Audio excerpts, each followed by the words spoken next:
Bonjour, aujourd'hui on va travailler sur la nature, sur les objets qui sont un petit peu créés comme ça au hasard. On a l'impression que c'est fait au hasard, c'est surtout ça. Et on va essayer de penser tout ça. C'est pas évident puisque finalement, souvent quand on dessine, on essaye d'être dans le motif, dans la répétition. Et là, on va essayer de faire que nos traits soient réfléchis pour qu'ils paraissent le plus naturel possible ou qu'ils reflètent la nature. On va faire quelques exercices et puis vous essaierez de les faire de votre côté. Donc, pour commencer, ce que je vous propose, c'est de planter une graine et d'essayer de la faire pousser en réfléchissant justement à comment va grandir cet arbre ou cette fleur. Alors, on va faire une base, on va planter notre graine et là, on va essayer de faire pousser des racines. Alors, les racines, on va essayer là, par exemple, il y en a déjà 4. Si j'en avais mis une pile en face et une ici, j'ai quelque chose qui va être symétrique, qui va être régulier et qui va rompre avec le côté naturel et hasardeux qu'on veut obtenir. Donc on va essayer de justement d'avoir peut-être un petit peu plus de racines de ce côté-là. Après c'est à réfléchir, hein, vous y allez, et on va aller faire des radicelles, des racines un petit peu plus petites pour qui vont s'étendre autour de notre graine. Hein, on est sous la terre. À la terre, ça va être pareil. Petit exercice, vous allez pouvoir faire des ondulations, de la granulométrie, si on peut dire, faire des petits grains euh, sur, sur votre terre. Et ces petits reliefs que vous allez faire, il faut essayer qu'ils ne soient pas trop répétitifs pour ne pas créer une espèce de vague qu'on retrouverait plutôt dans la mer. Donc on continue, on essaye d'avoir des endroits où il y en a peut-être un petit peu plus qui peuvent se croiser pour donner l'effet le plus naturel possible. Donc on va essayer, pas forcément, de faire au bout de chaque racine des petites fourches. On va essayer d'avoir des fois des choses en coinconce et des fois des choses un petit peu plus régulières. Euh, voilà, on poursuit. Maintenant, on va construire la plante qui va s'élever. Donc on peut imaginer un arbre, donc ça serait un... Non, donc on va commencer tout doucement. Notre tige peut partir légèrement inclinée. Et puis après, elle va s'ouvrir. Alors ça dépendra bien sûr des variétés d'arbres, mais il y aura un petit côté hasardeux dans la façon dont vont se répartir les différentes branches qui vont partir. Donc je vais caricaturer un petit peu après. Donc on va grossir le tronc, qui peut partir donc un petit peu en biais. On va prendre une branche qui va être un petit peu plus grosse que les autres, qui ne sera pas forcément au milieu, même si ça arrive. Et on va après commencer à mettre des branches un petit peu plus grosses qui viennent de plus en plus fines, qui vont, alors pour ces variétés d'arbres que j'ai choisies, elles vont plutôt partir vers le haut, donc on ne met pas les feuilles pour l'instant. Voilà, en essayant de pas, si par exemple j'ai 3 branches ici, on ne va pas en mettre 3 branches partout. On va essayer comme ça de réfléchir en disant, tiens, est-ce que j'ai pas quelque chose, par exemple, un petit peu répétitif avec ces petites pointes en fourche ici. Et à ce moment-là, on va déstructurer tout ça, casser un petit peu les éléments. Donc c'est bien pour ça que je dis qu'il faut penser le hasard, penser la nature, pour que notre arbre fonctionne le mieux possible. Là, on fait des petites fourches comme ça aussi. Là, on peut en avoir une plus grande, plus fine ici. Et là, nos racines, donc normalement, on grossit également sous la terre et on rejoint ce qu'on avait construit. Voilà pour le début de notre arbre. On va essayer maintenant de lui mettre du feuillage, et le feuillage, on va avoir la même problématique. Alors d'abord, on ne va pas dessiner toutes les feuilles, mais quand on va dessiner ces feuilles, il va falloir essayer d'être le plus naturel possible, d'essayer de penser ce hasard. On est parti. Hop, donc là, je redessine et je mets quelques racines qui seraient à la surface, et c'est pareil, on va essayer de les faire un petit peu moins naturelles, un petit peu plus variées d'un côté que de l'autre, par exemple. On part sur la racine et sur les grosses branches. Alors les grosses branches, on va dessiner d'abord les grosses branches qui partent de l'arbre, et ensuite on attaque les petits feuillages. Donc on va essayer de trouver un motif, chacun pourra avoir son motif, qui dépendra aussi de la variété de l'arbre. Si on dessine un châtaignier, on va avoir des trucs qui vont être un peu plus comme ça. Si on a quelque chose qui a des petites feuilles, on peut être comme ça. Il y a plein de possibilités. Le chêne va avoir un truc comme ça. Sans dessiner complètement les feuilles, on peut donner une impression une véridique de la nature de l'arbre. Alors on y va, on habille tout le tour de l'arbre par rapport aux structures qu'on a dessinées avec le crayon bleu. On peut avoir des trous à l'intérieur, mais on va essayer dans ce petit motif qui doit à peu près être de la même taille, puisque les feuilles ont la même taille un petit peu partout.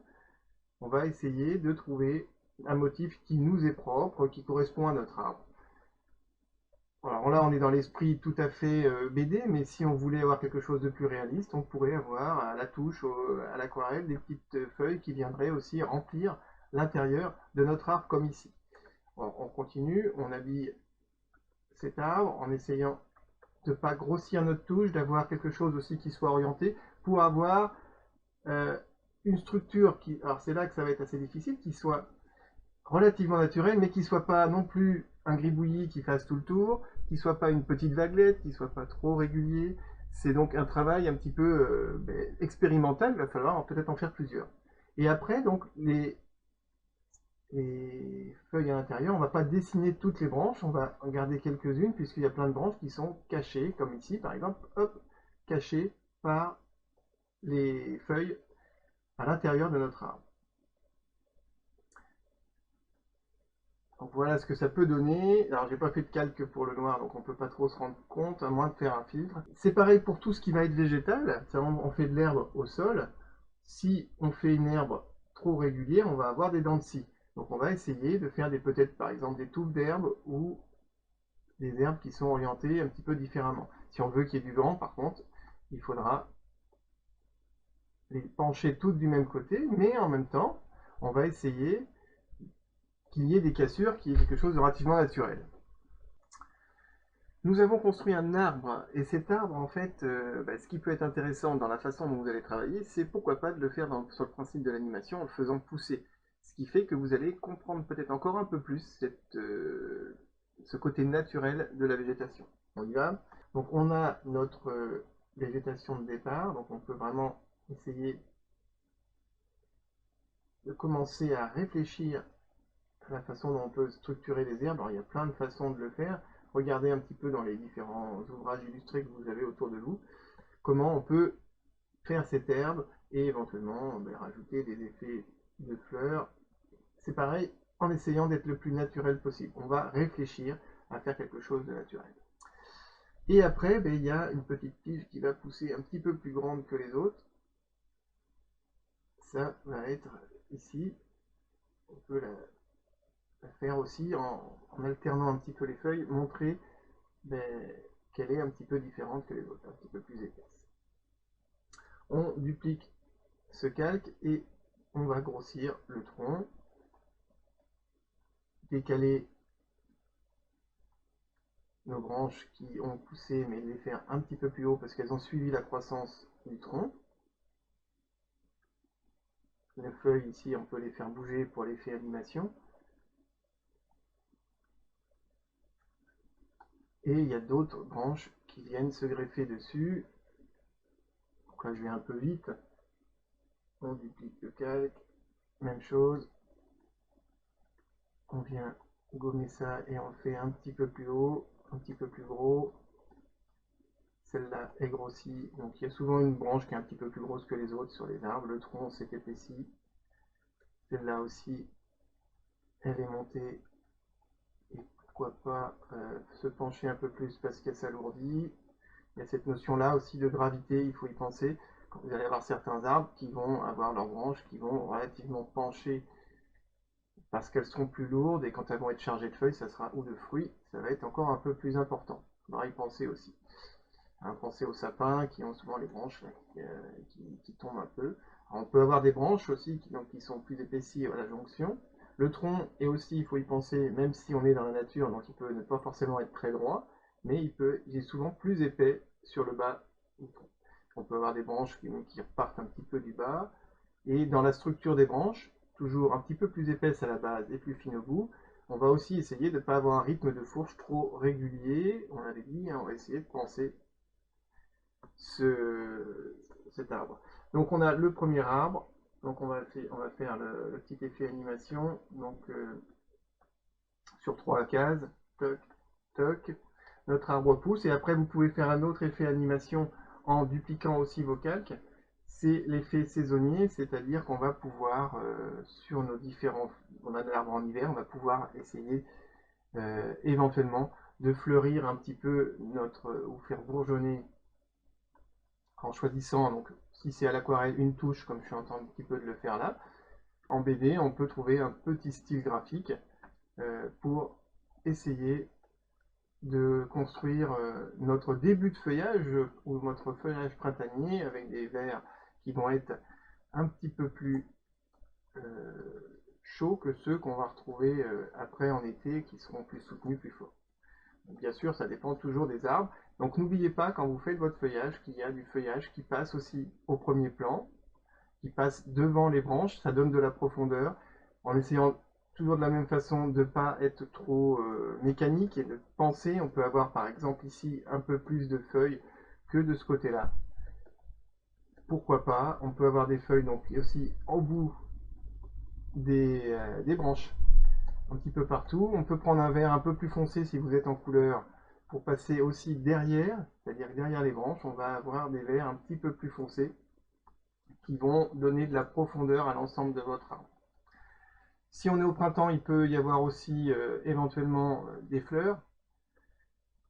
Donc c'est pareil, vous pouvez avoir soit une petite touche qui ressemble à des fleurs, soit vous y allez complètement au feeling. Et on essaye aussi de ne pas faire du remplissage, c'est-à-dire de ne pas avoir tout le temps pareil, de la même façon les petites fleurs. On peut avoir quelques petits éléments par endroit seulement.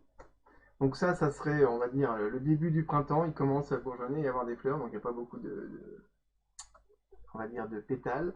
Et on va passer sur un vert beaucoup plus fort, beaucoup plus dense pour faire l'été. Alors ce qui peut être intéressant, c'est qu'on peut rester par-dessus ce calque-là là, pour nous.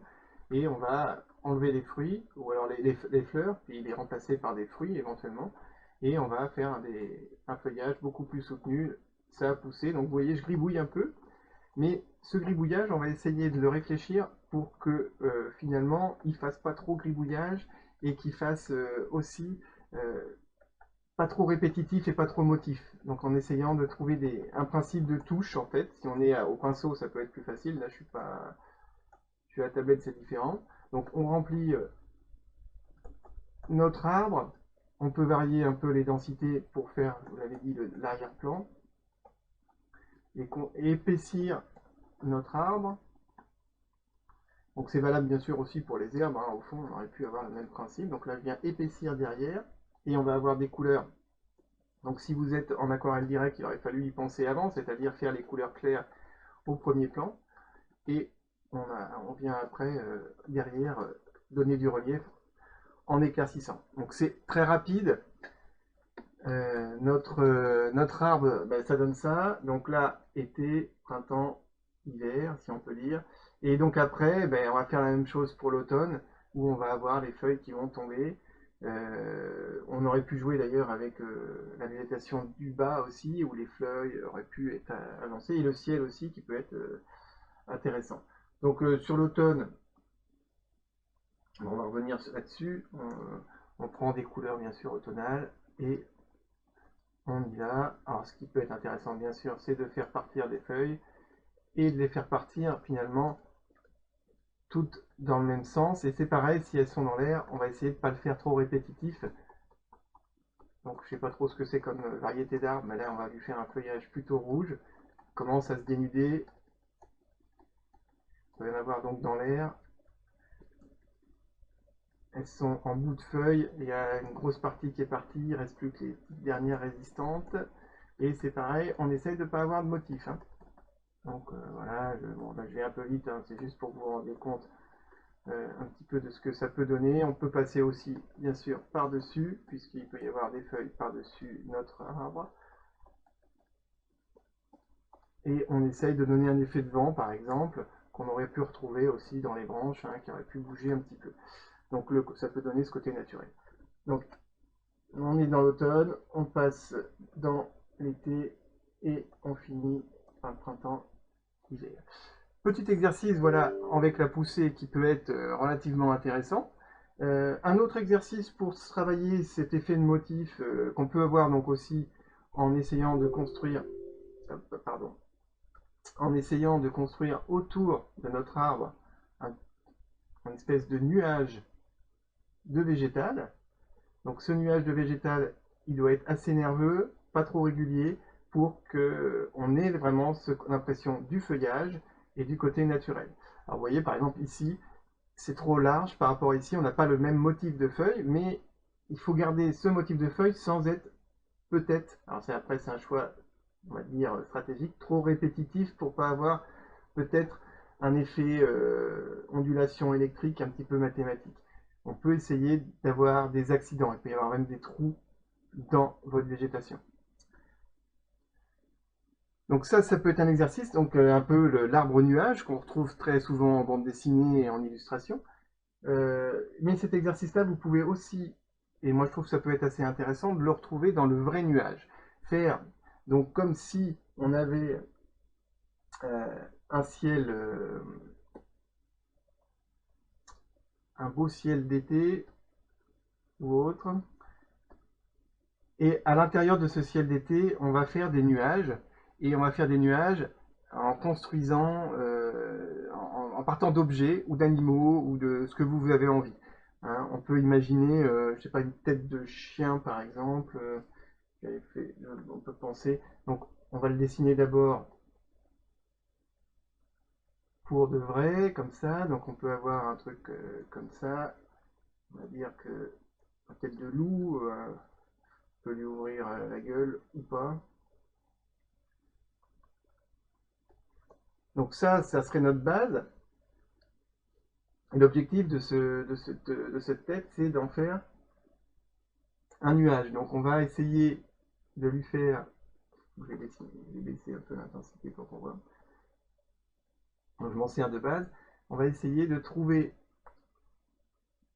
un motif qui pourrait être dans l'esprit nuage, donc assez gonflé, mais qui soit naturel. Donc c'est pas évident, hein. Et qu'on retrouve derrière l'effet de notre animal qu'on a choisi ici. Donc je vais lui creuser les yeux.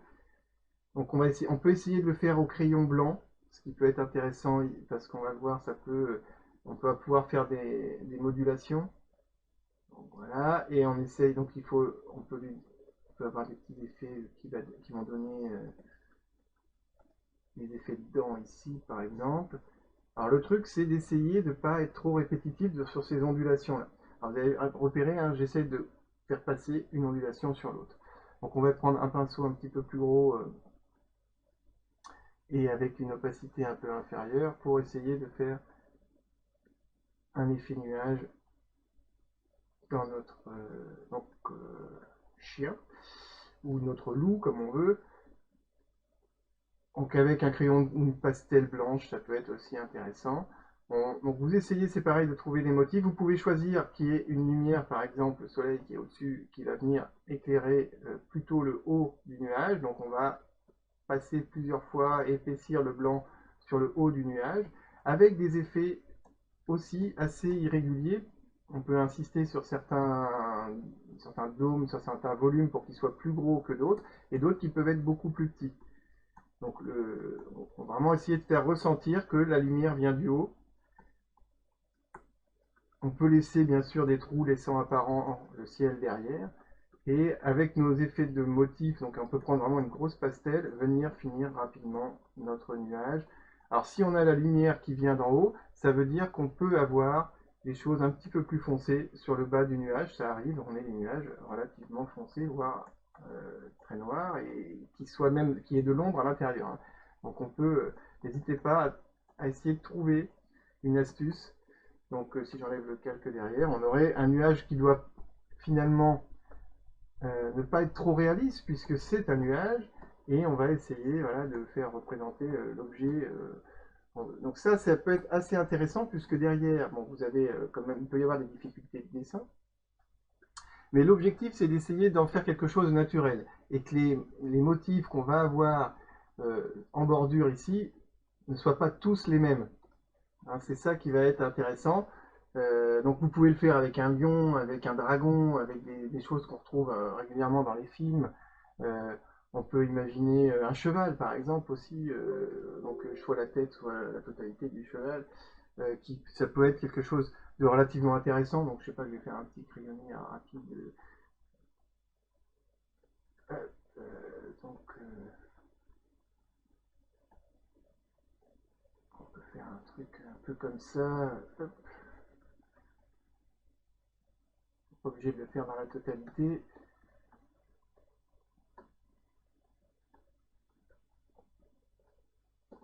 Alors, le dessin, c'est ça qui est intéressant dans le fait de le faire en nuage, c'est que, comme, surtout sur un cheval, je sais pas si ça marche comme ça, un cheval, je suis pas convaincu de moi. Euh, Ça serait plutôt un truc un peu comme ça. Bon, donc ça serait notre crayonné hyper rapidos. J'ai pas pris de modèle là sur le truc. On va essayer de le mettre en lumière sur un nouveau calque. Donc là c'est pareil. Donc on peut avoir les effets de lumière sur le haut. Donc on est sur un nuage par exemple qui peut être un petit peu plus étiré. On met quelques touches de lumière un peu vive et après on baisse en opacité. Donc à la pastel ça peut être plus facile. Et on essaye de trouver un motif qui ne soit pas trop régulier, toujours la même mécanique. On doit reconnaître le cheval derrière, qui peut d'ailleurs se dissiper et qui peut être relativement vaporeux. L'objectif ici, c'est d'essayer qu'on ait un nuage qui soit le plus naturel possible, qu'on ait l'impression que c'est un nuage. D'ailleurs, par exemple, les pattes ou les jambes, je ne sais plus ce qu'on dit pour un cheval, peuvent disparaître un peu. Donc là, on peut vraiment colorier et après avoir des motifs qui ne doivent pas être trop répétitifs. Voilà, un petit truc un peu comme ça. Donc il peut y avoir des nuages autour et ça peut être intéressant de rajouter des petits nuages, mais qui doit être pareil, pas dans le remplissage, qui doit être le plus naturel possible toujours. Hein, on peut imaginer que la pâte là, disparaisse dans des nuages. Et pour construire un petit peu plus donc nos nuages, donc du blanc sur le dessus et un peu plus foncé sur le dessous, le soleil tape au-dessus du nuage. Et après, on peut avoir une couleur un peu plus foncée pour venir donner le volume à notre nuage. Bon, c'est un petit peu vite fait, mais c'est pour que vous compreniez le principe et qu'on peut aller sur des difficultés aussi. On n'est pas obligé de rester sur des choses hyper basiques. Mais vous pouvez aussi commencer par des choses très très simples. Une tête de bonhomme, le Père Noël. Rappelez-vous aussi des films comme Le Roi Lion où on a des personnages qui sont dans le ciel comme ça, dans les nuages. Ça peut être assez intéressant. Vous pouvez aussi le faire dans l'autre sens, c'est-à-dire que vous faites un gribouillis dans les blancs, mais en essayant de garder des motifs le plus naturel possible, et puis de voir si ça ressemble à quelque chose. Une soucoupe volante, un serpent ou autre, et vous essayez d'aller un petit peu plus loin. Donc voilà pour aujourd'hui. Donc 2 exercices. On fait pousser une fleur le plus naturellement possible. On essaye éventuellement de lui faire passer les saisons si c'est un arbre ou une fleur, parce que je suis resté sur l'arbre, mais vous pouvez aussi passer sur la fleur. Et après, on essaye de faire des nuages, et pourquoi pas un ciel avec plein de nuages, avec des objets assez variés. Vous pouvez donc avoir une planche où on a les objets très bien dessinés. Vous décalquez, vous faites ça en nuage, juste pour essayer d'appréhender ce côté naturel, d'essayer de voir aussi comment on pouvait trouver un motif pour représenter le nuage, l'herbe, le feuillage. C'est intéressant de voir si vous arrivez par exemple à varier votre trait, si vous faites un chêne, si vous faites un pin, si vous faites de la terre ou de l'herbe. Donc même si la terre, on la reverra très prochainement, les fissures, les grottes, etc., qui sont un exercice aussi dans le même esprit, où on va chercher le naturel et éviter le motif et la répétition. Mais c'est un exercice un petit peu différent, qui est beaucoup plus dans le geste, on va dire. Donc je vous laisse travailler ces exercices-là et je vous dis donc à cet après-midi pour les corrections et ou plus tard, si vous n'avez pas eu le temps de le faire, envoyez-moi vos dessins, on corrige via la plateforme. Donc on se retrouve très bientôt.